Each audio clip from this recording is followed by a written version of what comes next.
Hi అండి. ఇంకా మా వాడి కోసం అయితే హెల్తీగా ఇంట్లోనైతే స్నాక్స్ చేయడానికైతే ఇంకా బెల్లంతో అయితే సున్నుండలు అయితే చేస్తూ ఉన్నాను. ఇంకా బయట ఫుడ్ పెట్టడం కంటే ఇంట్లో చేసింది అయితే హెల్తీ కదా అని అయితే ఇంకా ఇప్పుడైతే నేను చేస్తున్నాను. మా వాడైతే నువ్వు హెల్తీగా చెయ్యి, టేస్టీగా చెయ్యి, ఏమన్నా చేసుకో, నేనైతే బయట ఫుడ్డే తింటాను, 10 రూపాయలు ఎత్తుకెళ్ళైతే బయటే కొనుక్కొచ్చుకుంటా అంటాడు, కానీ ఇంట్లోది మాత్రం తినడండి. ఇంకా అయితే చూసి నేనే తినేయాల్సి వస్తుంది తర్వాత.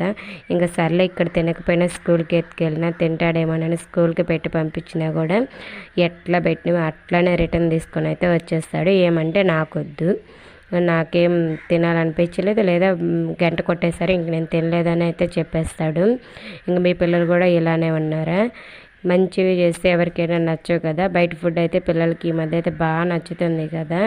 ఇంక ఇక్కడ పక్కన మా చిన్నోడు కూడా నాకు హెల్ప్ చేస్తున్నాడు. బాయ్.